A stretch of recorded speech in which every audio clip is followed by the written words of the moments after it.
तारम्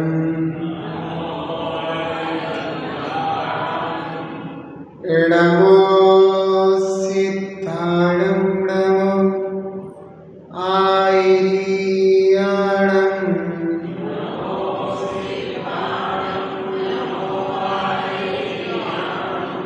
नमो उवज्झायाणं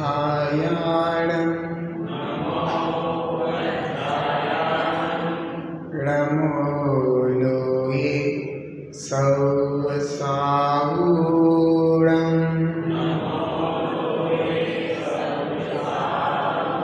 बोलो 24 तीर्थंकर भगवान की जय। महावीर भगवान की जय। पदम लोपासनाथ बाहुबली भगवान की जय। चिंतामणि माता की जय। गौतम गणधर देव की जय। आचार्य श्री कुंद स्वामी की जय। आचार्य श्री शांति सागर जी महामुनि राज की जय। आचार्य गुरुदेव जी धर्मभूषण जी महामुनि राज की जय। आचार्य श्री सम्यक भूषण जी महामुनि राज की जय। बोलो प्रभु जी आचार्य श्री भारत भूषण जी महाराज की जय। मुनि संघ की जय।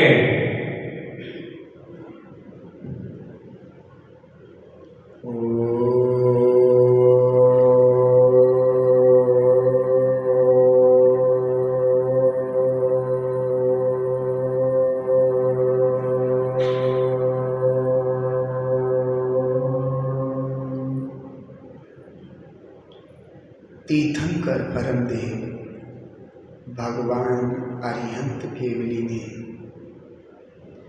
समूह शरण के मध्य में संपूर्ण जीवों को वास्तविकता का ज्ञान कराने के लिए तत्वार्थ सद्धानम सम्यक दर्शनम ऐसा कहा। तत्वों के वास्तविक स्वरूप को जानकर उसका जैसा का तैसा श्रद्धान करना सम्यक दर्शन है। तत्व 7 होते हैं: जीव, अजीव, आश्रव, बंध, संभर, निर्जरा और मोक्ष। इन 7 तत्वों का जैसा स्वरूप है, जैसा स्वभाव है, वैसा जान करके वैसा ही श्रद्धान करना सम्यक दर्शन कहलाता है। जैसे जीव, जिसमें जानने देखने की शक्ति है, सो जीव है। ऐसा जान करके जिसमें जानने देखने की शक्ति है वह जीव है, ऐसा श्रद्धान करना तो जीव का वास्तविक श्रद्धान होता है। अजीव, जिनमें जानने देखने की शक्ति नहीं है सो अजीव है। ऐसा जान करके ऐसा श्रद्धान करना सो अजीव तत्व का वास्तविक श्रद्धान है।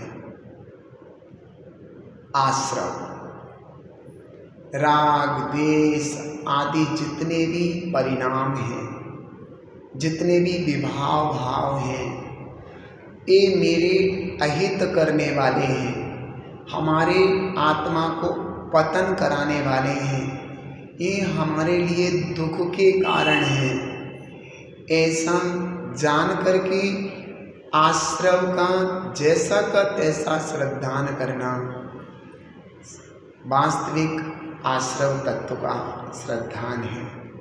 बंध, आश्रव के बाद जो हमारे आत्मा के साथ पौद्गलिक कर्मों का बंधन होता है और जब एक कर्म उदय में आते हैं तो वे हमें संसार रूप फल देते हैं, अर्थात संसार में भ्रमण कराते हैं और संसार में भ्रमण करने से मुझे दुख होता है, ऐसा जान करके बंद का वास्तविक स्वरूप जान करके वैसा का वैसा श्रद्धान करना, बंद को अहित कर जानना, सो बंद तत्व का वास्तविक श्रद्धान है।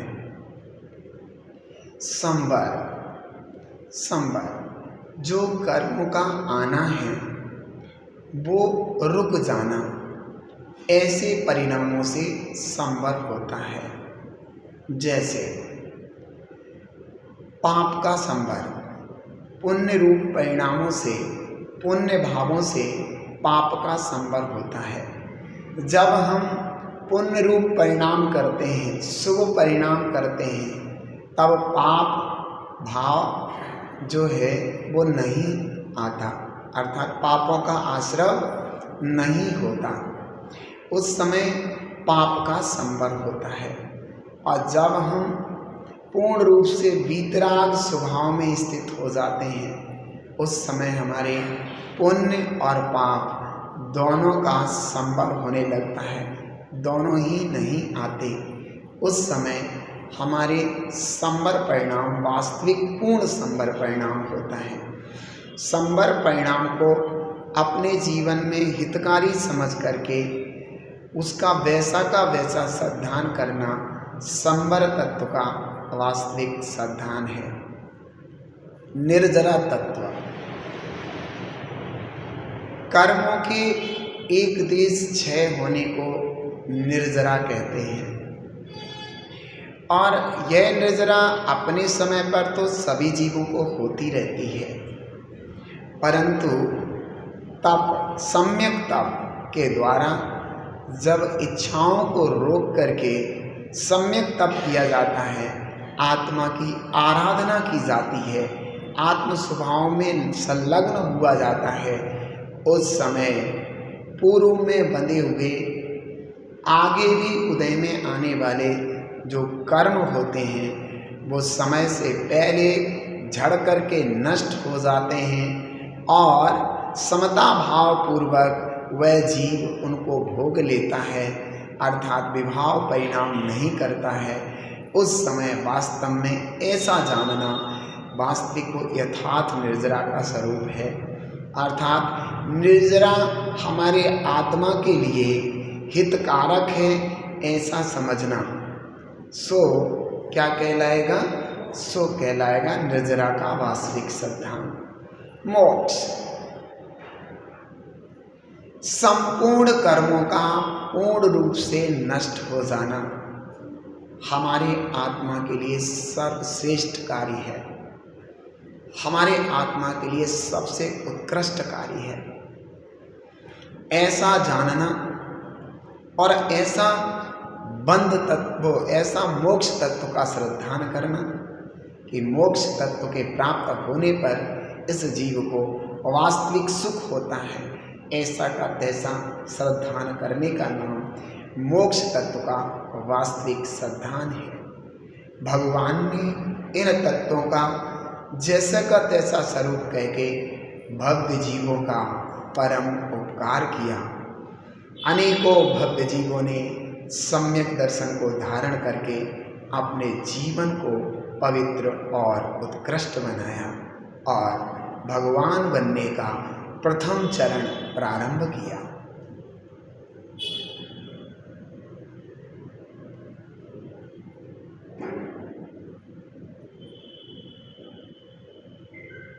हे गुरुदेव, नमोस्तु नमोस्तु नमोस्तु। हे गुरुदेव, ये सब जानते हैं कि जीव में जाने तक की शक्ति है, लेकिन जीव का लक्षण क्या है और जीव में गुण क्या है और ये संबंधित तब संबंधित हमारे क्या गुण है, कृपया इसका समाधान करें।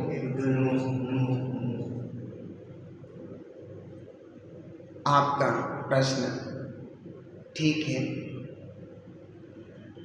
6 के 6 द्रव्य हों, जहाँ जीव, उद्गल, धर्म, अधर्म, आकाश और काल,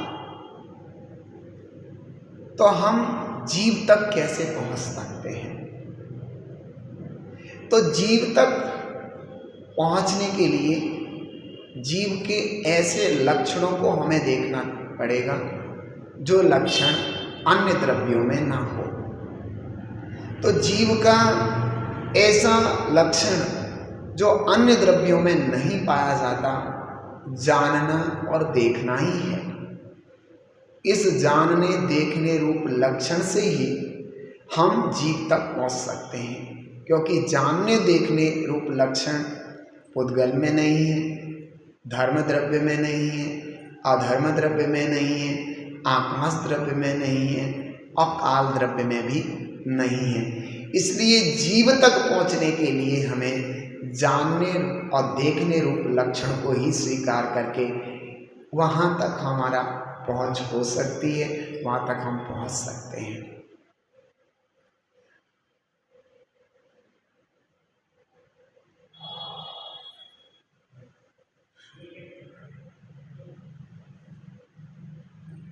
कबीर जी कैसे लेकर के आ रहे हैं सुधा जैन, कबीर जी का प्रस्तुत करेंगे सुधा जैन।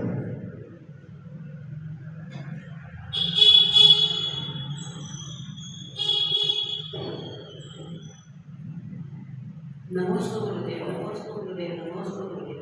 गुरुदेव, जो अपने मुनि महाराजों की कोई निंदा करता है और वो मुनि महाराजों के पास आते नहीं, तो क्या वो संसार में महान मिलते हैं? आपका प्रश्न बहुत ही उत्तम है। जो मुनिराज की निंदा करते हैं तो निंदा करने से उनको पाप बंध हो रहा है, और पाप, निंदा रूपी पाप से वे जीव निश्चित रूप से नरकादि खोटी गति को प्राप्त करेंगे। दूसरी बात, आपने किसी को निंदा करते हुए देखा,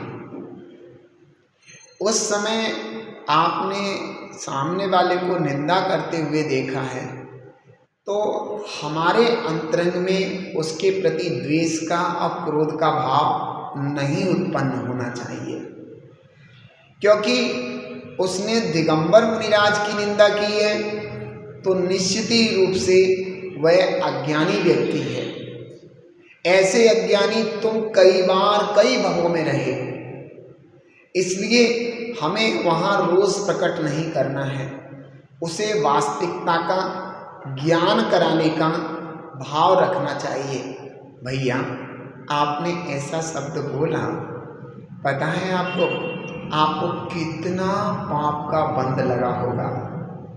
देखो, राजा सेडिक ने जब यशोधर मुनिराज के गले में सर्प डाला और सर्प डालने के बाद बड़े खुश थे कि ये बात हम अपनी महारानी चेलना को बताएंगे कि मैंने भी अपने गुरुओं के अपमान का बदला ले लिया। मैंने चेलना तुम्हारे गुरु के गले में सांप डाल करके जो मेरे गुरु का अपमान हुआ था उसका बदला मैंने ले लिया। ये जान करके सेडिक बड़ा खुश था और खुश होकर के सीधा राजमहल में पहुंच करके महारानी चेलना के पास ये बात कहता है, महारानी चेलना, तुमने मेरे गुरु का अपमान किया था ना, मैंने भी अपने गुरु का अपमान करके अपने गुरु का अपमान का बदला तुम्हारे गुरु का अपमान करके ले लिया। चेलाने का मतलब ये, मैं जंगल में गया था, तुम्हारे गुरु दिगंबर मुनिराज ध्यानस्थ बैठे थे। फिर क्या हुआ? तो सबसे पहले मैंने अपने शिकारी 500 कुत्ते भेजे, लेकिन पता नहीं वो ऐसे जादुई थे, कुत्ते उनके पास पहुंचते ही नतमस्तक हो गए। मेरी बात मानने से कुत्तों ने इनकार कर दिया। फिर मैंने विचार किया कि तुम्हारे गुरु की हत्या कर दूं, और जैसे ही मैं नंगी तलवार लेकर के चला तो मैंने रास्ते में एक मरा हुआ सर्प देखा, और मैंने उस सर्प को उठाया और तुम्हारे गुरु के ऊपर डाल दिया। और मैंने अपने गुरु के अपमान का बदला ले लिया। रानी चेलना झरझर अपने आंखों से आंसू बरसाते हुए कहने लगी, पतिदेव,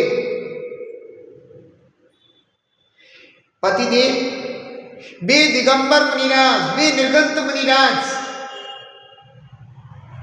अपने ध्यान के बल से पूर्व में बांधे हुए कर्मों का फल भोग रहे हैं और समता भाव से भोग रहे हैं, तो उनको कोई कर्मों का बंध नहीं हो रहा है। वे तो अपने आत्मा में लीन है। हमारे गुरु को कोई दिक्कत नहीं हुई, लेकिन खेद की बात है कि मुझ चेलना के पति होकर के भी तुमने अपने जीवन में ऐसा अशुभ खोटा कार्य करके खोटे अशुभ का बंध किया। ये मुझे बड़े दुख की बात है। तुमने ठीक नहीं किया। तुमने जो दिगंबर मुनिराज के गले में सर्प डाला, ऐसे मुनिराज जो कभी किसी का बुरा नहीं चाहते, संपूर्ण धरती को सुख प्रदान करने वाले, ऐसे महान निर्विकारी और आत्मस्थ रहने वाले उन महामुनिराजों का तुमने इस तरीके से अपमान का भाव करके खोटे कर्म का बंध किया है। ये मेरे लिए बहुत दुख की बात है। राजा सेडिक का मन भी उदास सा हो गया कि महारानी गुरु के ऊपर उपसर्ग होने पर नहीं रो रही है। महारानी गुरु के ऊपर, उसके गुरु के ऊपर मैंने उपसर्ग किया इसलिए दुखी नहीं हो रही है, लेकिन महारानी मेरे को लेकर के दुखी हो रही है, क्योंकि मैंने ऐसा कार्य करके अपने जीवन में बुरा कर लिया।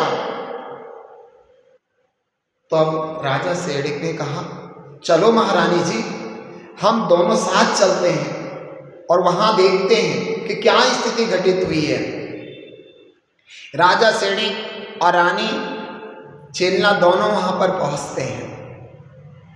जैसे सेडिक उन महान समता भावी महादिगंबर मुनिराज को अपने ध्यानस्थ रूप में वैसे के वैसे देखते हैं, तो उनका मन बड़ा और ही कैसा हो जाता है। उनके मन में अनेकों विकल्प उठने लगते हैं। ओहो, अगर मेरे कोई साधु होते तो कब के भाग जाते, चले जाते, लेकिन वास्तविक साधुता तो ये है, इन्हें ये भी नहीं पता कि मैंने इनके गले में सर्प डाल दिया और ये जैसे के तैसे वैसी ही प्रसन्न मुद्रा, वैसी ही शांति। ओहो, धन्य हो। ऐसा जान करके राजा सेडिक रानी चेलना के साथ आगे बढ़ता है। देखा पूरे शरीर को चींटियों ने छल्ली सा कर रखा है। तभी राजा सेडिक ने कुछ ऐसी वस्तु चारों ओर बिखेर दी जिससे चींटियां वापस आ जाएं। जैसे ही वो मिष्ठान वाली वस्तु चारों ओर बिखरी और वे चींटियां तुरंत ही मुनिराज के शरीर को छोड़ करके मिठाई पर आ गई। मुनिराज को जैसे राजा सेडिक और रानी चेलना ने नमस्कार किया भक्ति भाव से, तो मुनिराज की जैसे ही ध्यान मुद्रा खुली तो उन्होंने दोनों को समान आशीर्वाद दिया। ये दृश्य देख करके राजा सेडिक पानी पानी हो गए। पता चल गई साधुता का, पता चल गया सच्चा साधु कौन है। ऐसे भाव होने लगे और उनके मन में अंतरंग में ऐसे भाव हुए कि मैंने ऐसा दुष्कृत्य किया है, अगर मैं आत्महत्या कर लूं तभी मेरा सार्थक जीवन हो सकता है। तभी मुनिराज अवधि ज्ञानी, मना पर्य ज्ञानी महाराज सेडिक के परिणामों को समझ लेते हैं। हे सेडिक, ऐसे विचार करना उत्तम नहीं है। जो तुम आत्महत्या के विचार कर रहे हो, ये तुम्हारे दुर्गति के कारण हो सकते हैं, इसलिए ऐसे विचार करना उचित नहीं है। हे भगवान, आपने मेरे मन की बात जान ली। ओहो, ऐसे मुनिराज को छोड़ करके आज तक में कैसे बुरे बुरे साधुओं के चक्कर में रहा। वो धिक्कार हो मुझे। तभी महाराज सेडिक गुरुवर से कहते हैं, गुरुवर मुझे संबोधन के लिए और सद्मार्ग देने के लिए कुछ बताइए। तभी भगवान ने, महान आचार्य भगवान ने, उन मुनिराज ने कहा, हे सेडिक, अगर तू अपने आत्मा का कल्याण चाहता है तो कुगुरु, कुदेव, कुशास्त्र जो कि संसार में भ्रमण कराने के कारण है, तेरे अहित के कारण है, उन्हें छोड़ दे। बीतरागी देव, निर्गंत गुरु और मां जिनवाणी की शरण ले, जिससे कि तेरा हित हो सके। उसी समय राजा सेडिक को सम्यक दर्शन हो जाता है और उस सम्यक दर्शन के प्रभाव से जब उसने सर्प डाला था तो 7वें नरक का बंद किया था, और उस सम्यक दर्शन के प्रभाव से वह मात्र पहले नरक तक का रह गया।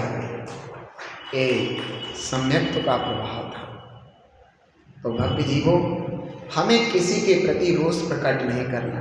महारानी चेल्ला ने सेडिक के प्रति रोष जाहिर नहीं किया, जबकि जब चेल्ला ने सेडिक के गुरु का अपमान किया था तब सेडिक ने रोष प्रकट किया था और अपने मन में ठाना था कि मैं भी इसके गुरु का अपमान करूंगा। लेकिन चेल्ला के मन में ऐसा कोई परिणाम नहीं आया था। तो आपके मन में भी अगर तुम सच्ची अपने गुरु की भक्त हो तो आपके मन में भी उसके प्रति द्वेष का भाव नहीं आना चाहिए, बल्कि अच्छे भावों से उसे समझाना चाहिए। अगर वो समझे तो ठीक है, अगर वो नहीं समझता है तो बेचारा दुर्गति का कारण होगा ही। अपन क्या कर सकते हैं। अगली जिज्ञासा लेकर के आ रहे हैं प्रवीण जैन, उनसे निवेदन कि वे जिज्ञासा प्रस्तुत करें। प्रवीण जी।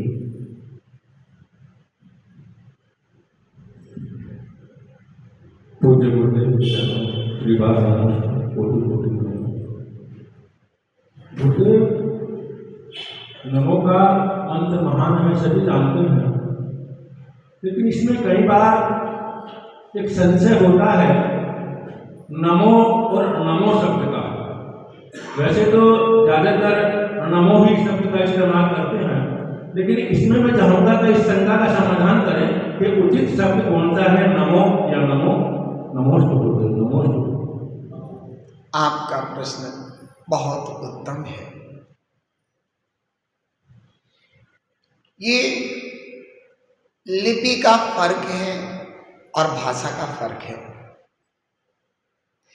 णमोकार मंत्र प्राकृत भाषा में है, तो ये ध्यान देना पड़ेगा, प्राकृत भाषा में ना का प्रयोग नहीं होता है, ना का प्रयोग नहीं होता है। प्राकृत भाषा में ना की जगह ना का प्रयोग होता है। अगर हम णमोकार मंत्र प्राकृत भाषा में लिख रहे हैं और हम ना शब्द का प्रयोग कर रहे हैं तो भाषा द्वंद्वी हो जाती है और इस कारण से हमें दोष लगता है। इसलिए प्राकृत भाषा के अनुसार न शब्द ही योग्य है, न शब्द योग्य नहीं है। हमारी जिज्ञासाएं आशय के समाधान के अंतर्गत पा रहे हैं। संजय जैन दादरीवाल ने अपनी जिज्ञासा लेकर के संजय जैन बताएगा।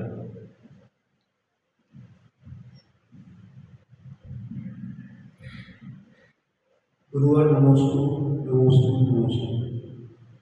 गुरुवर परम पूज्य आचार्य श्री धर्मसिंह महाराज जी के शिष्य आचार्य श्री भारत भूषण जी महाराज का चतुर्मास खतौली के अर्थमास को कैसे प्राप्त हो सकता है? ऐसा कौन सा कार्य है जो हमें खतौली के अर्थमास को आपके चरणों का सानिध्य प्राप्त हो? नमोस्तु गुरुदेव, नमोस्तु, नमोस्तु। आपका प्रश्न उत्तम है। ये मुनिराजों का, आचार्य भगवंतों का चातुर्मास अपने स्थान पर हो और उस चातुर्मास से हमें लाभ होता है, तो ये सब पुण्य पर आधारित है। मुनिराज का विहार होकर के आपके नगर में आना और धर्म प्रभावना करना, उससे आपको लाभ होना, ये सब पुण्य पर निर्भर करता है। इसलिए ये सब चीजें पुण्य पर निर्भर होने से हम लोगों को अधिक से अधिक पूजा, प्रक्षाल, धर्म, जाप आदि करना चाहिए, जिससे कि मुनिराजों का आवागमन यहाँ होता रहे और उनके चतुर्मास भी होते रहे।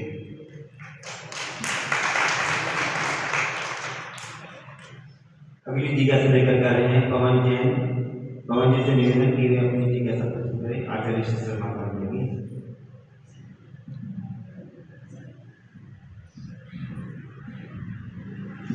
नमोस्तु भगवान, नमोस्तु। महाराज श्री जो स्वप्निक दर्शन में उपगोहन आया है, वैसे तो बहुत विशेष है, लेकिन इसको पालन करने में बड़ी कठिनाई पड़ती है। तो कोई ऐसा तरीका बताओ कि उपगोहन हम पूरी तरह से पाल सके। आपका प्रश्न बहुत ही उत्तम है।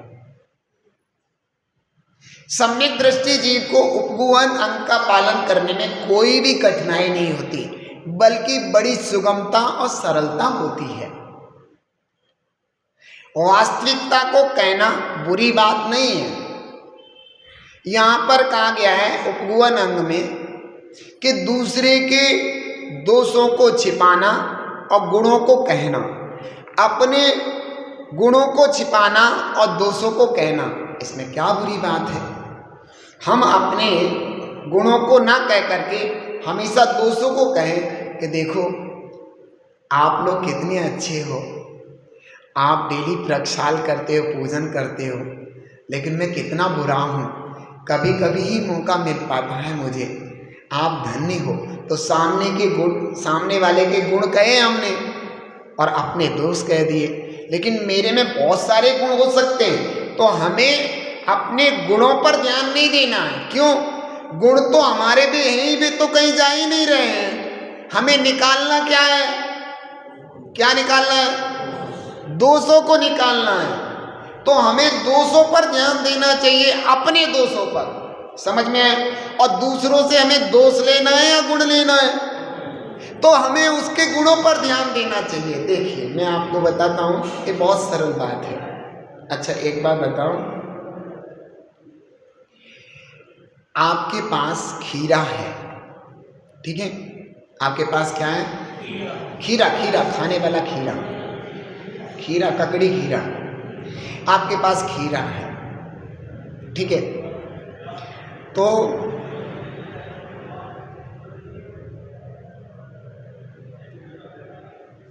आपके पास मान लीजिए खीरा है और आपके पास नमक नहीं है, ठीक है? सामने वाले के पास नमक है, सब्जी है, बहुत सारी चीज़ें हैं, तो हम उसके पास खीरा भी रखा है, नमक भी रखा है, मेरे पास चलो खीरा है और सिर्फ खीरा है, तो एक बात बताओ हमारे पास क्या नहीं है? नमक नहीं है। खीरे में अगर नमक लग जाए तो खीरा कैसा लगता है? बुरा लगता है ना, और अच्छा लगता है। तो खीरे में नमक नहीं है, दोष है, समझ में आया? तो वो तो हमारा हुआ दोष कि मेरे पास ये चीज़ नहीं है। सामने वाले के पास खीरा भी है, नमक है, तो हमारी दृष्टि खीरे पे जाएगी, नमक पे जाएगी? कहाँ पे जाएगी? कि खीरा दे दो ऐसा कहूँगा या नमक दे दो ऐसा कहूँगा? तो बस हमें सामने वाले के पास गुण भी है, दोष भी है, ठीक है? तो हमारा ध्यान कहाँ जाना चाहिए? गुणों पर। उसके गुणों का व्याख्यान करूं, उसके गुण देखूं, तो जब गुण देखूंगा, गुणों का व्याख्यान करूंगा, तो गुण हमारे पास आएंगे, ठीक है? समझ में आ रहा है? नहीं आया? और हमें अपना क्या करना है? क्या करना है? जो हमारे पास गुण है वे तो रखे ही हैं हमारे पास, और हमारे पास जो दोस्त है उन्हें रखना है, भेजना है, तो हमें हमारे दोषों पर ध्यान देना चाहिए और उन्हें कहना चाहिए, जिससे कि एक एक करके भी निकल जाए और गुण हमारे पास। कितनी सरल और सुगम बात है ये। ज्यादा कठिन उनको लगेगी जो मिथ्या दृष्टि है, सरल उनको लगती है सम्यक दृष्टि की। सम्यक दृष्टि के गुण हैं।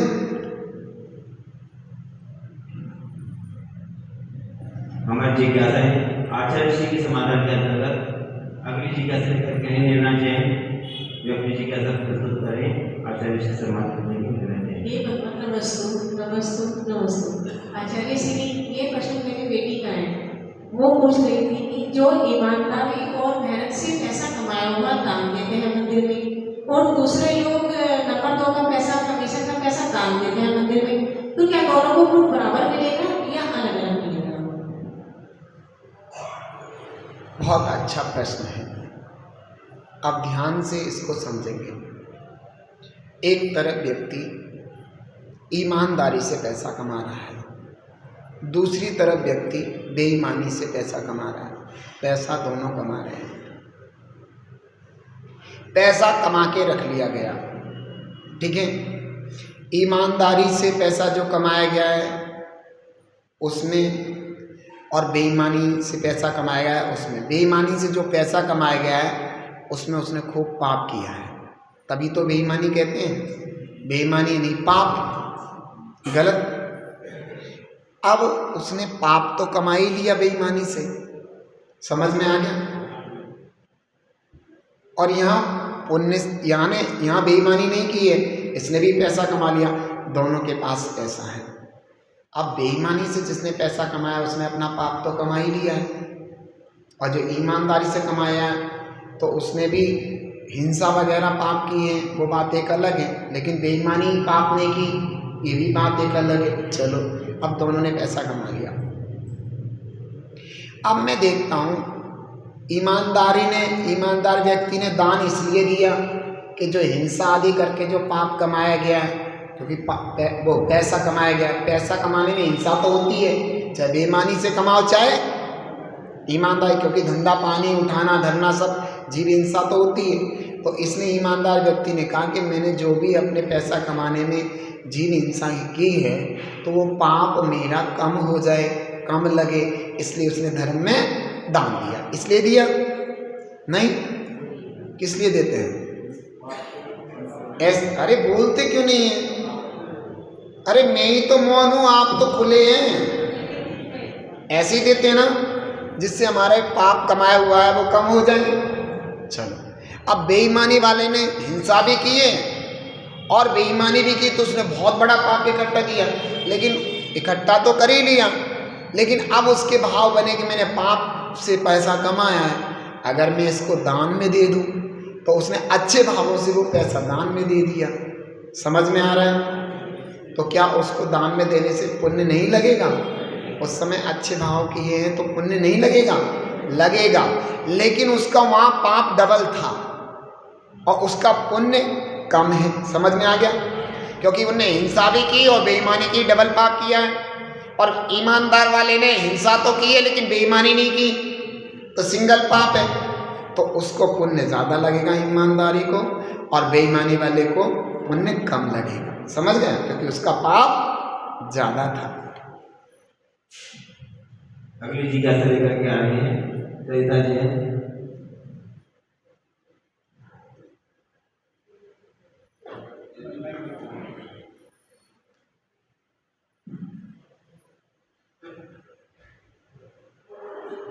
नमोस्तु भगवान, नमोस्तु भगवान, नमोस्तु भगवान।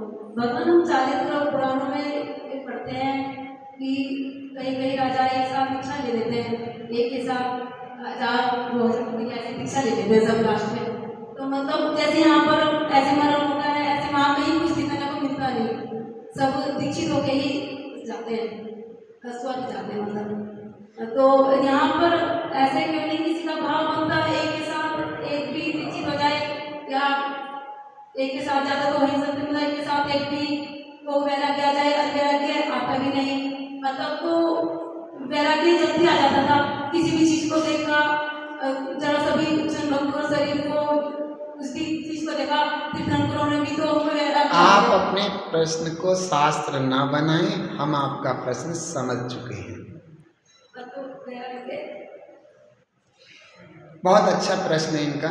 इनका कहने का मतलब है चतुर्थ काल में व्यक्ति को जरा से कोई वैराग्य का कारण देखने पर तुरंत ही वैराग्य हो जाता था और दीक्षा ले लेता था।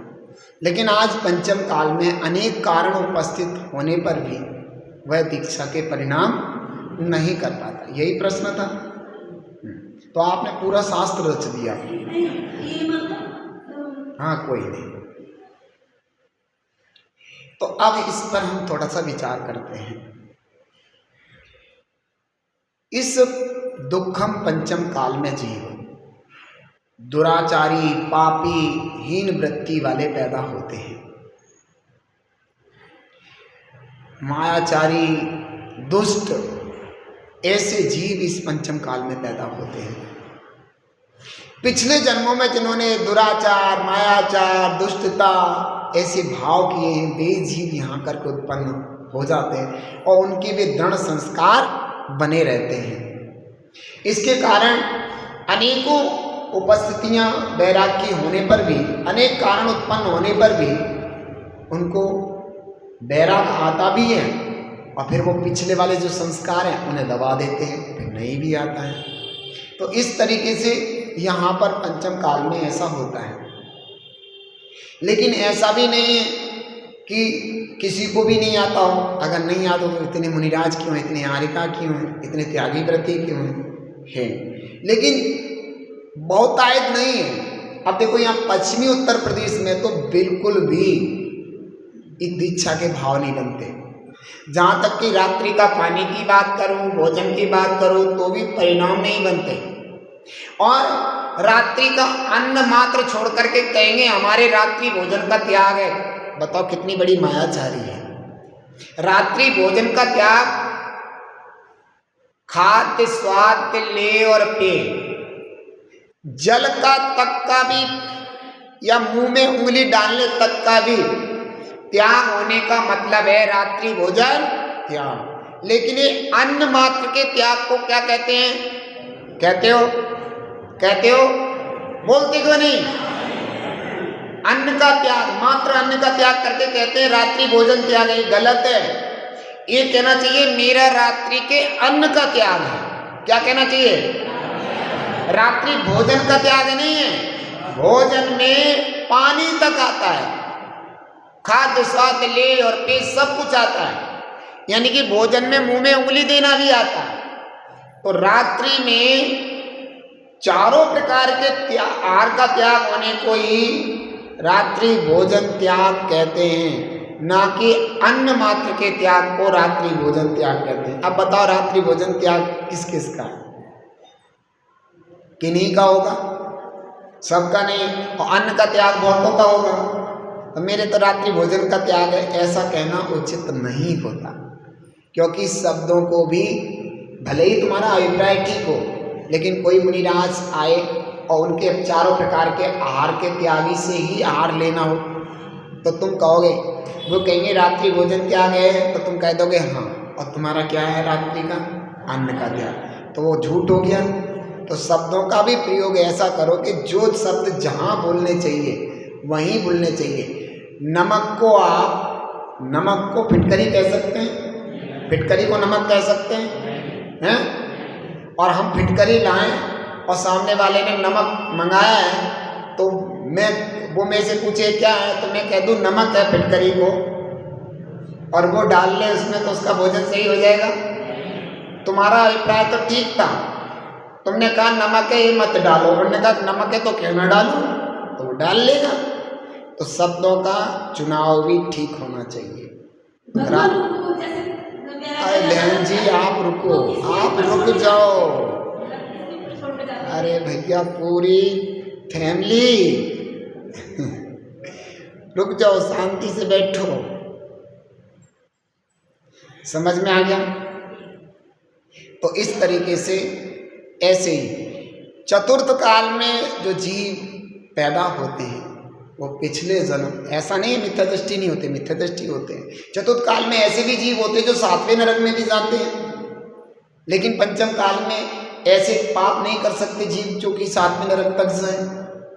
लेकिन फिर भी अधिकतर की अपेक्षा पंचम व चतुर्थ काल में जीव भद्र परिणामी अधिक होते हैं। उनको वैराग्य जल्दी आ जाता है और धर्म साधन करने में मजबूत रहते हैं, ठीक है ना।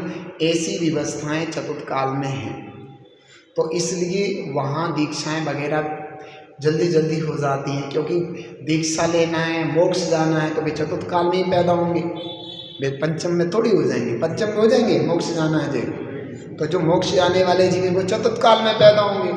और इसलिए उनको जब मोक्ष जाना ही है या आगे मोक्ष जाना है तो कुछ अच्छे काम करना है, मुनि बनना है, साधना करना है, तो वो ऐसे जीव वहाँ पर उत्पन्न होकर के छोटे से ही मतलब वैराग्य के कारण उपस्थित होने पर वो वैरागी हो जाते हैं और अपने वैराग को दृढ़ करते हुए अपने आत्मा की साधना करते। लेकिन यहाँ पंचम काल में वैरागी होने के बावजूद भी परिणाम हिलते रहते हैं, क्योंकि पूर्व जन्म में खोटे कर्म किए हैं। वर्तमान में भी ऐसी स्थिति है, काल का भी निमित्त है। ऐसे काल में ऐसे परिणाम जीवों के होते हैं, डिगे हुए परिणाम होते हैं, मायाचारी के परिणाम होते हैं। जैसे अभी तो कर लिया कि मैं रात्रि का पानी भी नहीं पीऊँगा, और फिर जब दिक्कत आई शरीर में तो फिर वो रात्रि का जो पानी त्याग का नियम था वो खुट्टी से टांग दिया, उठा करके पानी डब कर लिया, दवाई खा ली, फिर गए महाराज भारत भूषण महाराज जी नमोस्तु महाराज। क्या महाराज मेरा नियम टूट गया। क्यों टूट गया? टूट गया तो होता तुम बेहोश होते और कोई तुम्हारे मुंह में पानी डाल देता तो कहते टूट गया, ठीक है। और जानबूझ के तोड़ा, काहे के लिए तोड़ा? मैं बच जाऊं, मेरी बीमारी ठीक हो जाए, इसलिए मैं रात को दवाई खा लूं, इसलिए तोड़ा। समझ में आ गया? तो वो तो तोड़ दिया, तो वो गलत बात है, ये ठीक नहीं है। ये पंचम काल के व्यक्तियों में ऐसी चीज़ें देखी जाती हैं कि जब ठीक हूँ तब तो सब बढ़िया, और नहीं ठीक हूँ उठा के फेंक, फिर बाद में देखेंगे।